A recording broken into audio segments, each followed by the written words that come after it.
Neville Goddard, The Pruning Shears of Revision, 1954. We've got a couple lectures from 1954. This morning's subject is the pruning shears of revision. I firmly believe that if you will wisely and daily use the pruning shears of revision, that you will find there is no objective beyond your ability to realize. This is the most powerful of one of the most powerful of all of his lessons that he brought to us.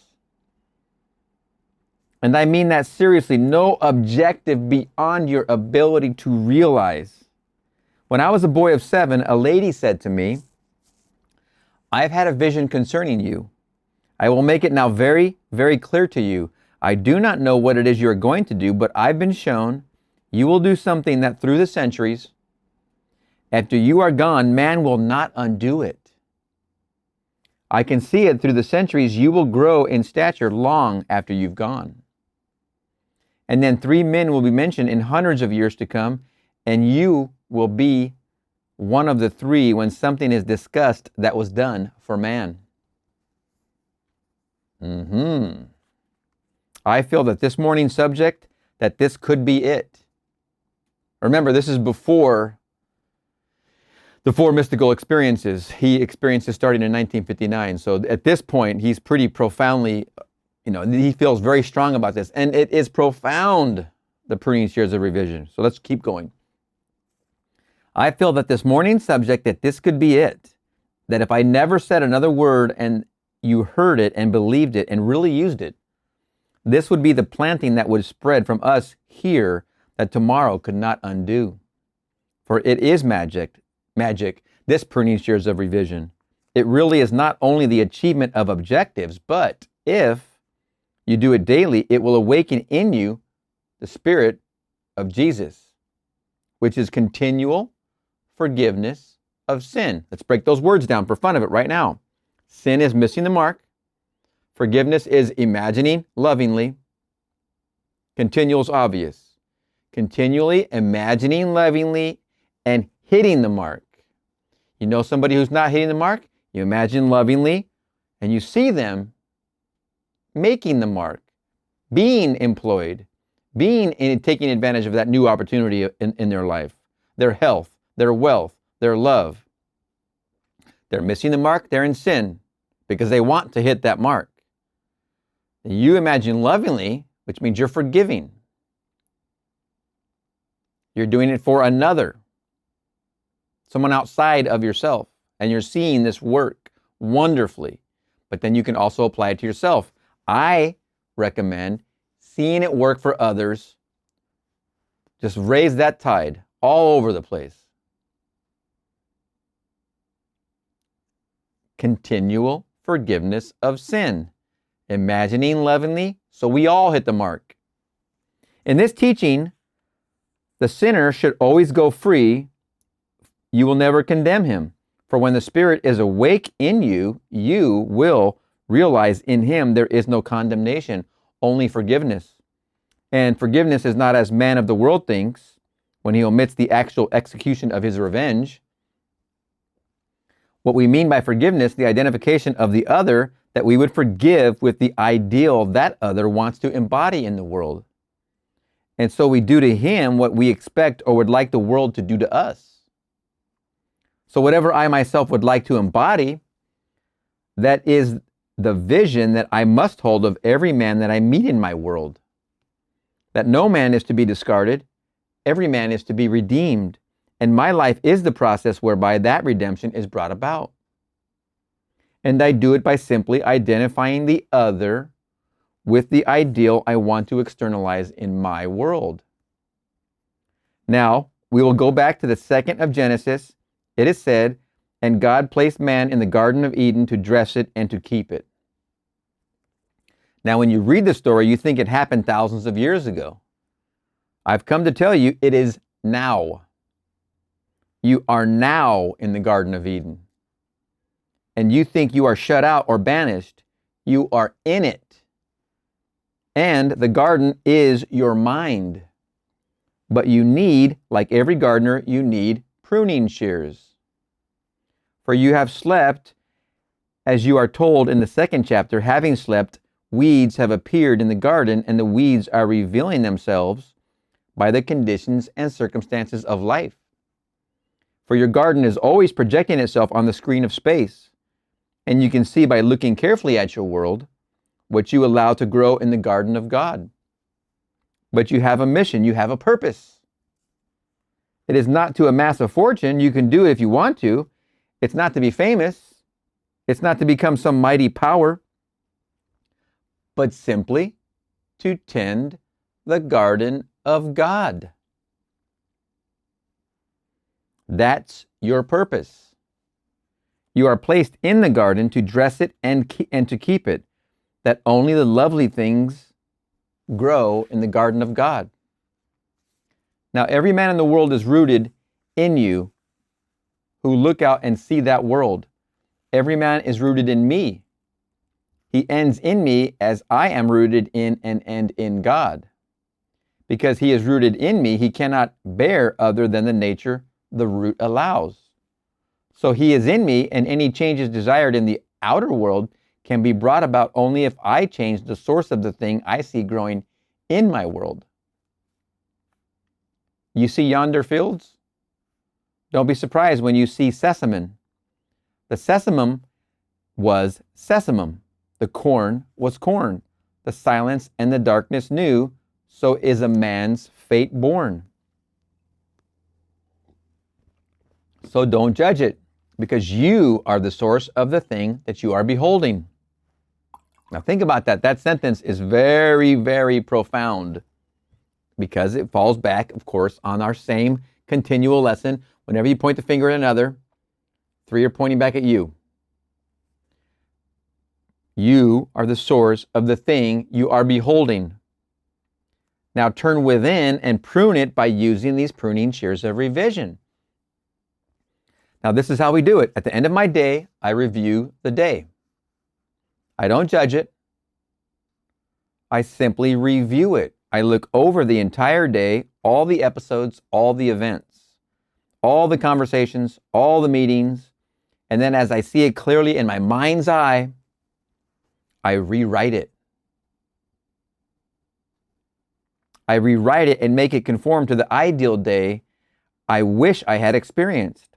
I take scene after scene and rewrite it, revise it. And having revised my day, then in my imagination, I relive that day, the revised day.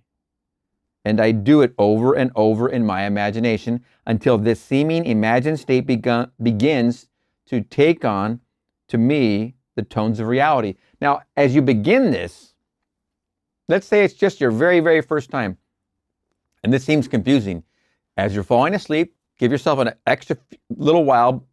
I'm the kind of person that when I go to bed, it's time to go fall asleep very fast, because I've made a decision to go to bed, and I end up going fast. So it takes an effort to go to bed early for me. But for myself, I'll get up in the middle of the night, study for a while, read for a while, then I'll go back, and then I'll be able to do this task right here very easily. If you're doing this for the first time, then just go ahead and take one item of your day. Try and think back throughout your entire day. If you can remember all the events of your day in reverse order, then you can pick one, or pick the goal here is to, as you first start, pick one. Relive that experience the way you would rather have it seen gone, or experienced it, however you want to say this. You relive it, you revise it. And your new memory of the day is going to be the revised version, but you can repeat the revision to whatever happened. It's going to be your imagination. There are no boundaries here. Whatever that event happened in your day, revise it, whatever it takes until it feels real, until it takes on the tones of reality, of having really happened. The other idea, and I'm sure he's going to mention it, be angry but sin not, means if during the day you got mad at somebody, because that's what naturally happens. Somebody did something and you became angry and you expressed that anger. Sin not means don't take that to bed. It means that you revise the event to your satisfaction. It doesn't matter what the event was. It doesn't matter how you revise it. That's not the point. It's that you do revise it to what you would satisfy you. So you're sinning not. You're not missing the mark. You're hitting the mark. Even in your revision, you're hitting the mark. Try it with one thing. Try it with two things. Try it with several things. But this is as you're going to bed. Give yourself that time. Think back in your day. If you grab one item, that's enough. You don't need to go crazy here. You don't need to categorize every single hour of the day. But as you get better at this and you practice it, you will be able to go in reverse all the way to the beginning of your day. In the beginning of this, just do one thing. Grab one highlight. Revise it until it feels natural. It seems that it's real, that I actually did experience it, and I have found from experience that these revised days, if really lived, will change my tomorrows. Fact. Fact. When I meet people tomorrow that today disappointed me, they will not tomorrow, for in me, I have changed the very nature of that being. And having changed him, he bears witness tomorrow of the change that took place within me. Just try it once, you're not going to believe it. Totally, totally true. It is my duty to take this garden and really make it a garden by daily using the pruning shears of revision.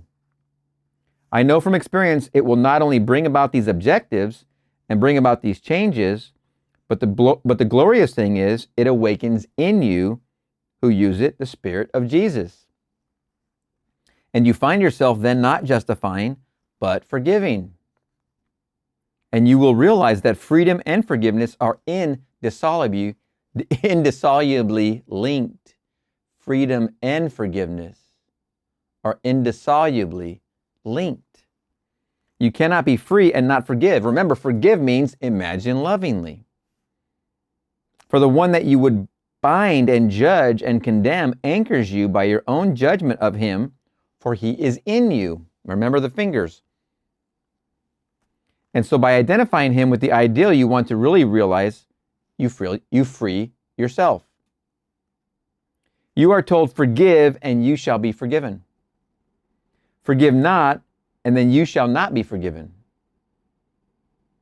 If you imagine lovingly for others, they shall imagine lovingly for you. Everyone is you pushed out. If you don't, you won't. Forgive and you shall be forgiven. Forgive not, and then you shall not be forgiven. Remember the Lord's Prayer.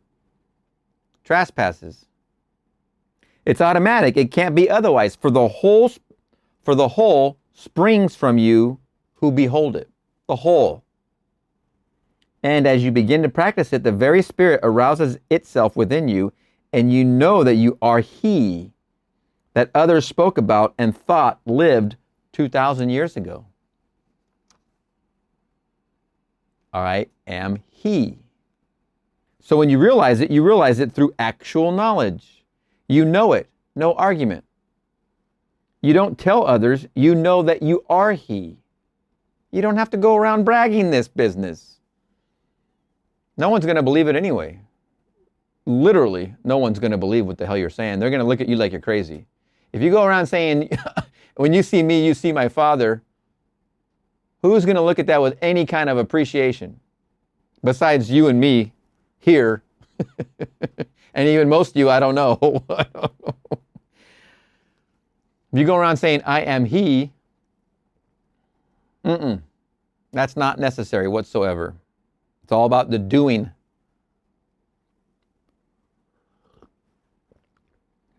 So when you realize it, I'm going to repeat, you realize it through actual knowledge. You know it, no argument. You don't tell others. You know that you are he. And then you will read the words in the 9th of Hebrews, he appeared to put away sin by the sacrifice of himself. When you self-persuade while you're imagining lovingly for another, you just sacrificed the self you were that used to believe the other was downtrodden. Now that you lifted him up, you became the new birth of the new self in a new man that now is totally accepting of the reality of the new man you imagine lovingly for. The old man, the old you is dead, gone, buried, history. Let the dead bury the dead. You imagine lovingly for another and you self-persuade, that other is now the new man. You're the new man. The dead, his old self, and the dead, your old self. Let the dead bury the dead. That doesn't matter anymore. That is not our concern. He appeared to put away sin by the sacrifice of himself, and you will know you are the one that put away sin by the sacrifice of self, and by the sacrifice of self. It's not being a brave one who throws himself in the line of fire to protect a brother. It doesn't mean one who gives his body to be burned, one who is nailed on a cross. But the self of man is the sum total of all that man believes and consents to as true. So that's the self that is sacrificed. Again, when you self-persuade that friend of yours is lifted up, is now employed when they weren't, is now in love when they weren't, is now married when they weren't, is now healthy when they weren't, is now wealthy when they weren't. Each of those is a sacrifice of self when you believe for a friend that they are now in that new position. You sacrifice that self. You give yourself so that they may live. You die daily. I die daily. I believe you are that new man. I die in believing that you are that new man. I can see it. I am in celebration of it. I have no problem sacrificing myself. It doesn't cost me anything. I see your new success, and it's amazing. Congratulations. I am very happy for you. It doesn't cost me, but a self I used to believe is now gone. I am the new person, the new me, the new man that believes in your new success. You'll have to sacrifice that self now.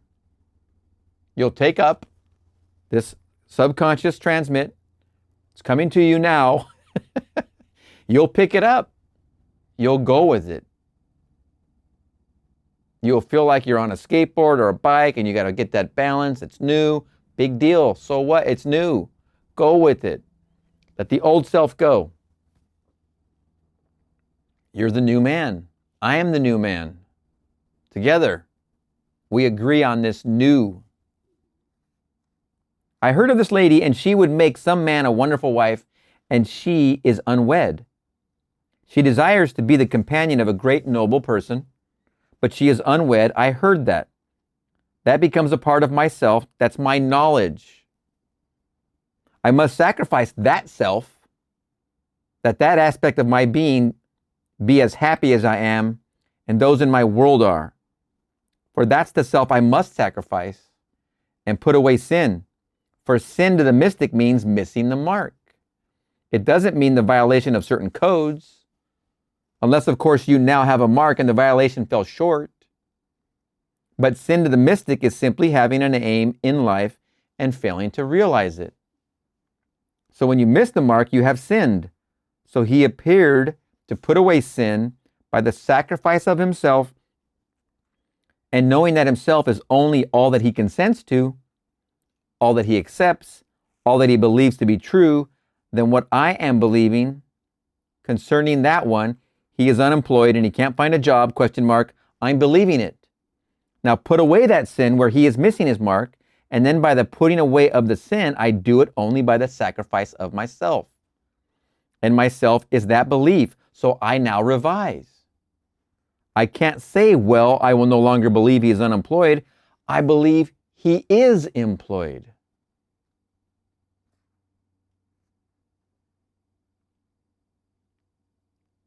To the comment of the previous gal who wanted to be married, a wonderful wife, same thing. I don't think we unpacked that. He went straight to the unemployed man who's now employed. I do it by the pruning shears of revision. I bring before my mind's eye and I congratulate him on his good fortune because he is now gainfully employed. Here, while he's shaving, for crying out loud. In the shower. Hey, there's more porcelain in the bathroom, so you can do it there too. I allow him to accept my congratulations. because I do not see a man unemployed. I see him employed, and he knows he is in my mind's eye, for in that scene I have pruned him from the unemployed state and once more reshaped that branch that grows in the garden of God. Tomorrow, people will see him as they could not see him. Tomorrow, people will see him as they could not have seen him before the pruning that took place within me, and he will be gainfully employed. That one is unwell, you prune that branch. You don't accept one thing in the world as final unless it conforms to the ideal you want to realize in the world, but you do it daily.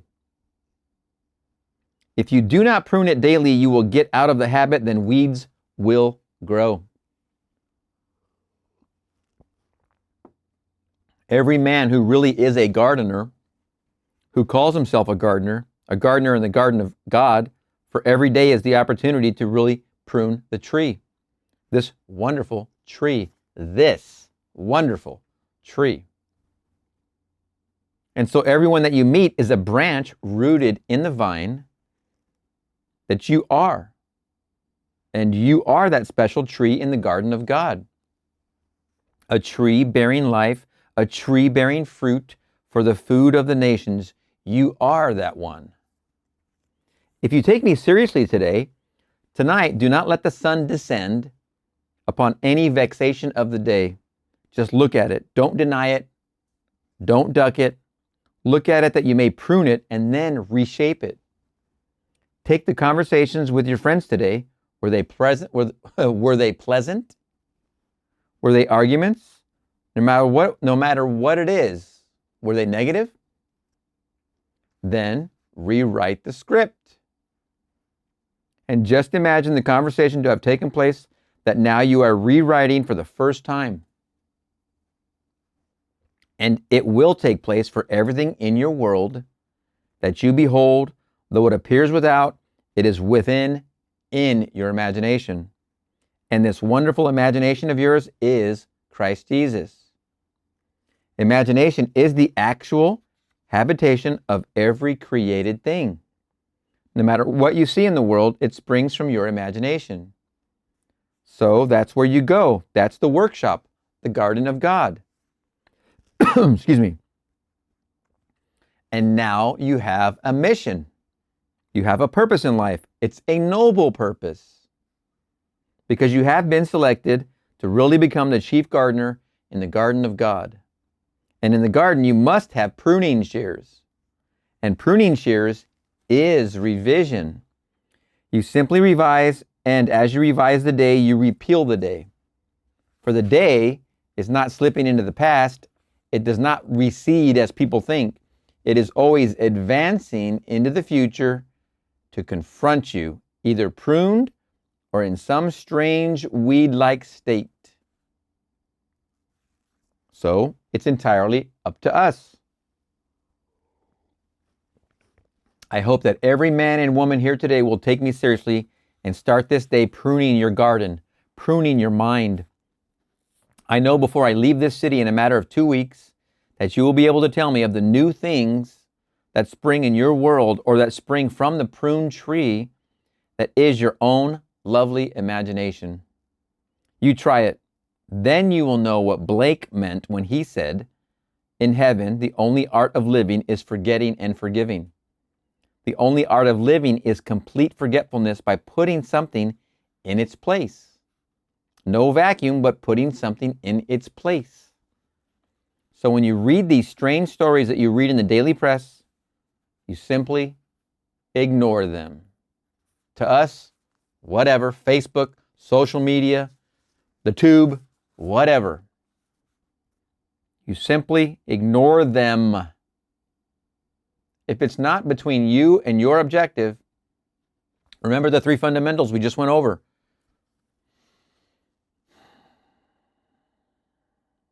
Self-observation. Definition of your objective. Detachment. You must at least have the self-observation so you can have a definition of your objective. Once you have that definition of objective, All that detachment means is you detach from the old self and become that new self that is your objective. And to get there, you ignore any noise that's trying to come at you from the side. If it's not in line with that objective, with your basic fundamental, it does not deserve your time. It doesn't deserve your attention. It doesn't deserve it at all, because it's not between you and your objective that you are. That new you, the new man that you imagine yourself to be. Everything else is noise. Turn it off. So when you read these strange stories that you read in the daily press, you simply ignore them. They mean nothing. Men who are calling themselves leaders, shepherds of the flock, they excommunicate. Not just one religion, all religions. The leaders take it upon themselves to excommunicate. Not knowing nothing is to be discarded. Not a thing in the world can you discard, for it is forever. But it can be pruned and made to conform to the ideal image. The man who would not revise his day either does not know it, or he has lost the vision of that life into the likeness of which it is the true labor of the Spirit of Jesus that transformed this life. So you don't discard them. In the current issue of Time magazine, there is that noble soul who is known to us as Spinoza. Baruch D. Spinoza, who has given so much to the world of philosophy, so much everyone has been enriched because he walked the earth. And here, 300 years later, the ex-premier of Israel, Ben Gurion, has asked the leading rabbis today to rescind that excommunication of 300 years ago.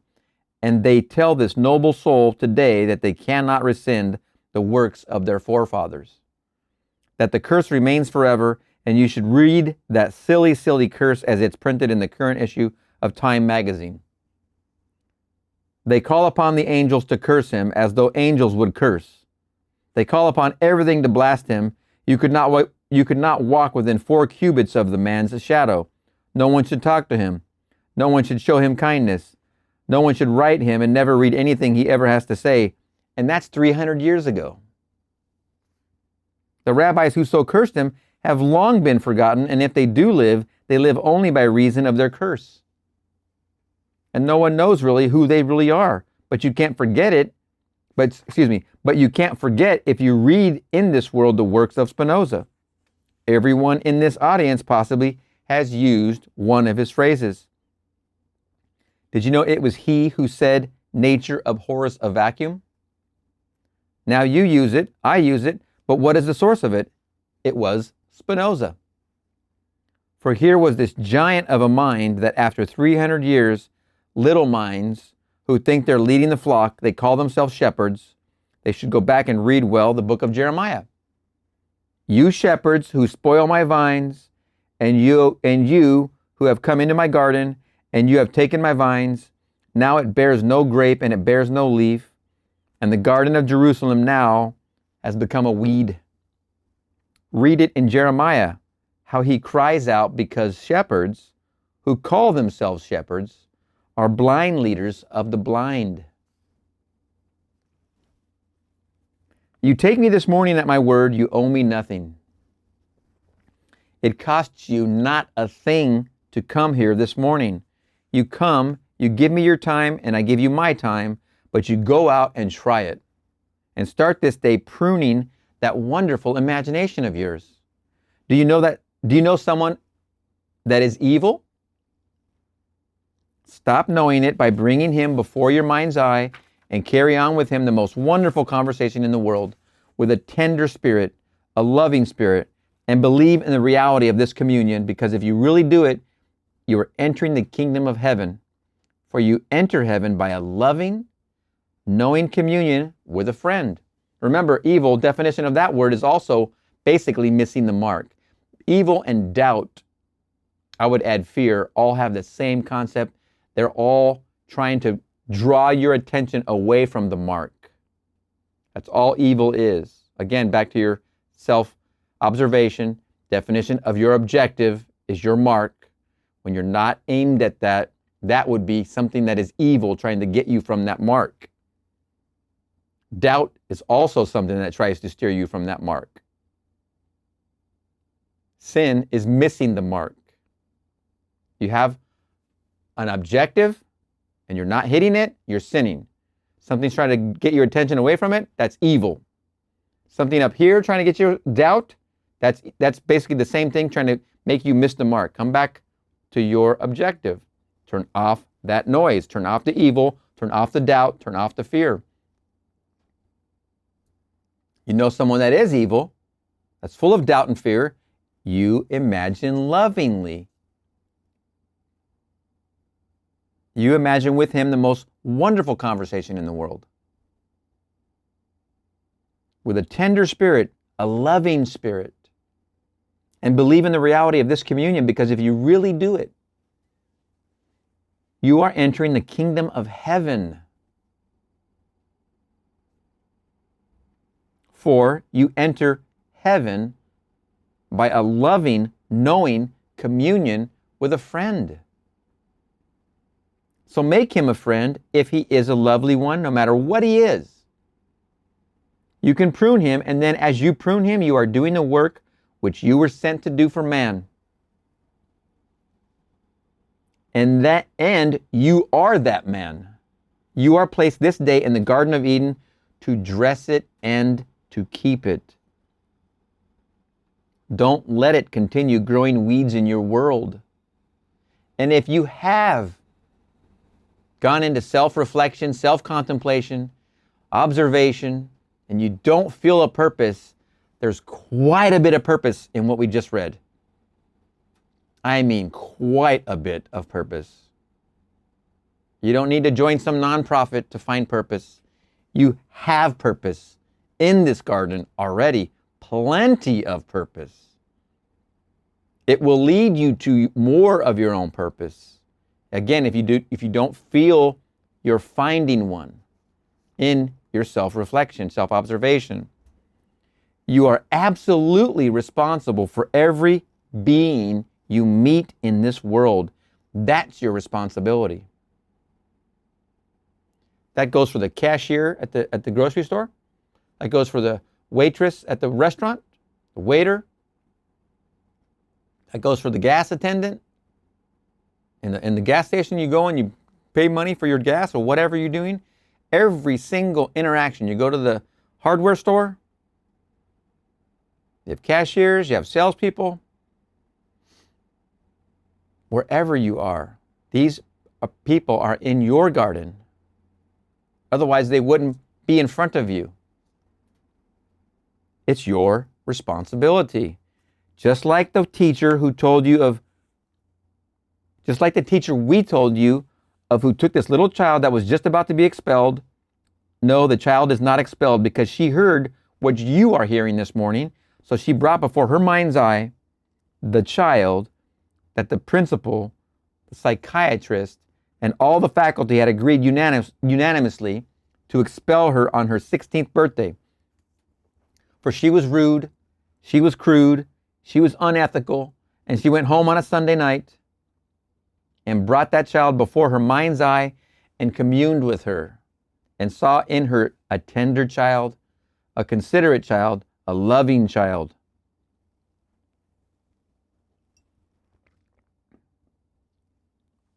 The next day, Monday, in class, she expressed all the kindness of that revision of the night before. One night. One person. And 10 days later, when it was seen and witnessed by all the faculty and the psychiatrist, another meeting was called and they repealed their verdict of 10 days before, and the child is not expelled. She still sits in the George Washington High School in New York City, which is considered an excellent school. And so there she is. Somebody wrote in the comment, I think I saw this YouTube video, I was looking at the comments, and somebody wrote, I hope she's not still sitting there, or something to that effect. With no black marks against her, because one teacher sat in the audience as you are here, and she believed. What I hope everyone here will believe. and she redeemed a branch of her own tree. She didn't realize the child was herself. She saw up to that very moment all the children that she taught in pure objectivity. Blind man sees the world objective to himself, something detached from himself. When man begins to awake, he sees everything subjectively related. Everything he meets is part of himself. And what he does not now understand, still he knows that it is related by affinity to some as yet unrealized force in his own being. So he doesn't discard it. He knows his life is the process by which he will redeem it, and he redeems it by using the pruning shears of revision.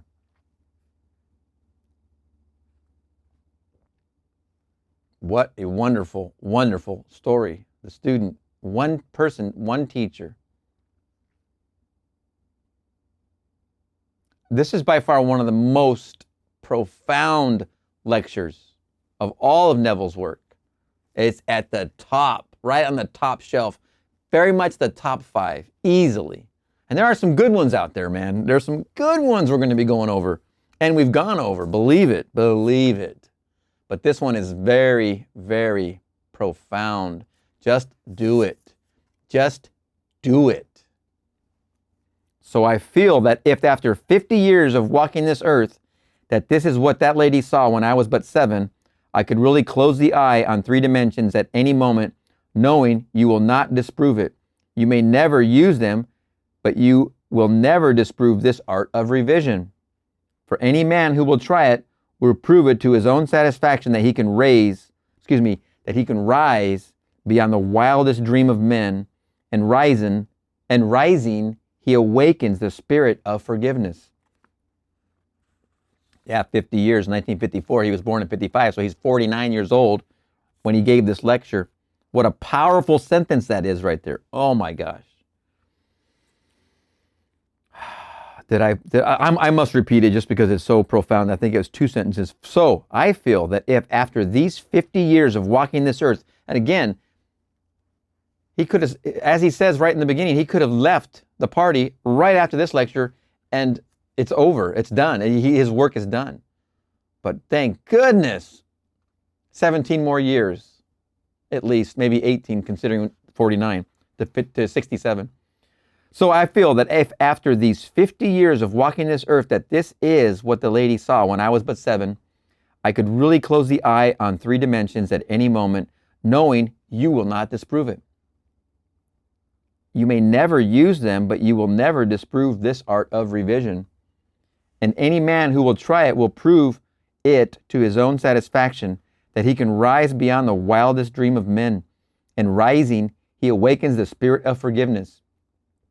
He will rise in the early stages in the successful venture. He will increase his income. He will do all these things. But he will realize that after a little while, that wasn't the purpose. They were only toys to tickle him, toys to amuse him until he awoke within himself the spirit of Jesus. Then he sees an entirely different mission, not the amassing of wealth, but the redeeming of society. The redeeming of every man in the world.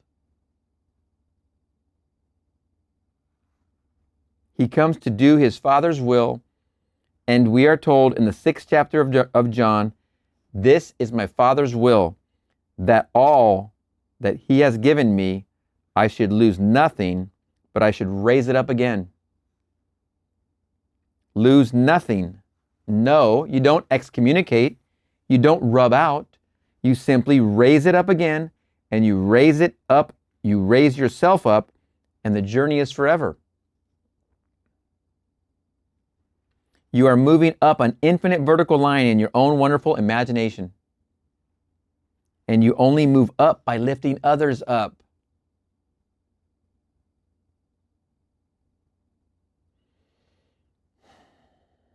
What does it cost you? You only move up by lifting others up. Period. Blind men think they can save themselves, and because they think they can save themselves and discard the rest. The blind man also said this hundreds of years ago. He saved as he saved others. Himself he cannot save. I say to you, that is a false statement. It was put into the mouth of the Pharisee, put into the mouth of the Sanhedrin, the leaders who thought they were leaders. But I tell you, a man saves himself by and only by the saving of his fellow men. There is no other way of saving self other than by saving the real self. And every man is rooted in you who observes men. And so don't discard, remember, raise them up. Prune the tree and become the real gardener in the garden of God. Take anything. You have a child today. We took all the requests this morning. There were dozens and dozens of requests this morning. Everyone must be answered. None must be discarded. Don't say one is impossible. There's nothing impossible to your imagination, and your imagination is Christ Jesus. I can only imagine that there are dozens of requests were for imaginings of loveliness. And can you imagine if one person, if just one faithfully imagines lovingly for you, what that impact is? But can you imagine a room? I don't know what happened here. I'm sure we'll come across it sooner or later. But this dozens and dozens of requests this morning, everyone must be answered. With him, all things are possible. Use him. Stir him.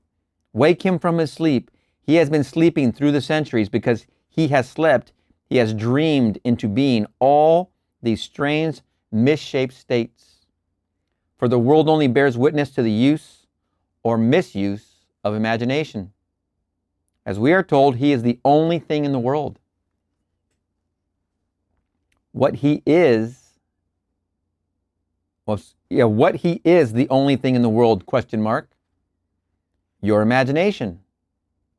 For it is the habitation of every created thing, and by it all things are made, and without it is nothing made that is made. So use it wisely, use it lovingly. And anytime you use your imagination lovingly on behalf of another, you are at that moment literally mediating God to man. Imagination is the redemptive power of the world, and you are actually mediating God to man by using it in a loving, wonderful way. Pruning Shears of Revision. Neville throwing down. Wow. During the years giving the Seth classes, we would talk about the past and the future and the present.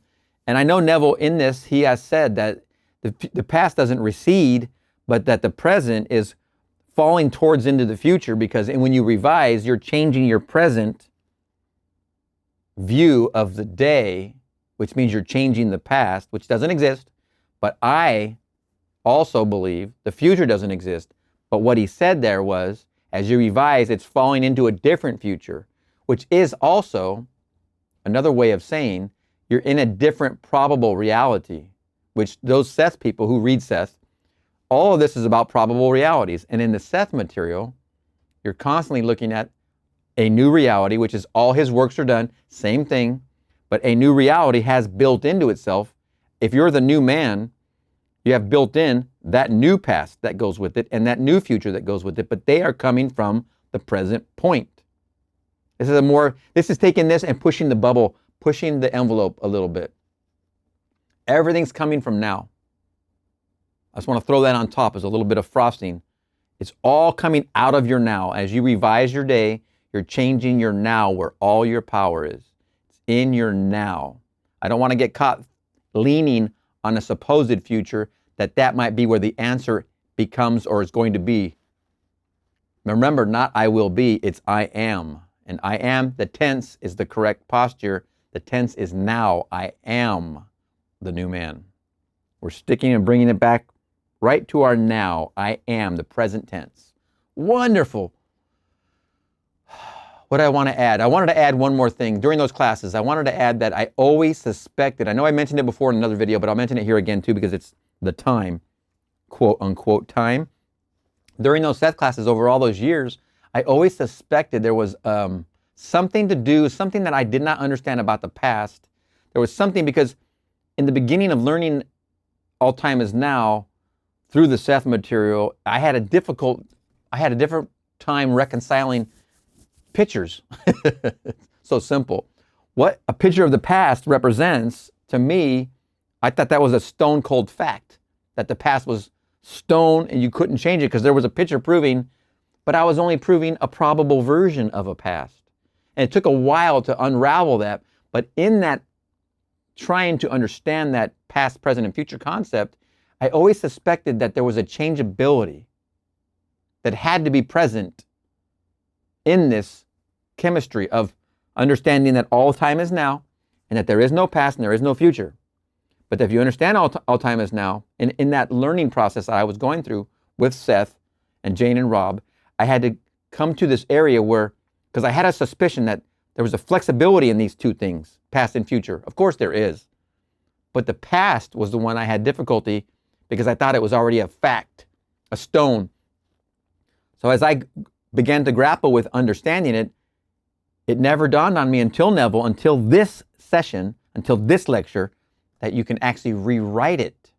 I always suspected something was loose there, that something was still to be investigated. And until this exact session that I heard this very beginning of 2022, and it set me off to the races. I mean, yes, revision works. And it means the past isn't fixed. It means your pictures only represent that probable version of that man you are today. As you change, those pictures change. Literally, they change. Because the new man is born. Everything that goes with the old man is now gone. The new man is the birth of you. You can swear those pictures are the same, but they are not because you're the new man. They are now a reflection of the new man. Every single picture, it will be the new man reflecting the new man you are.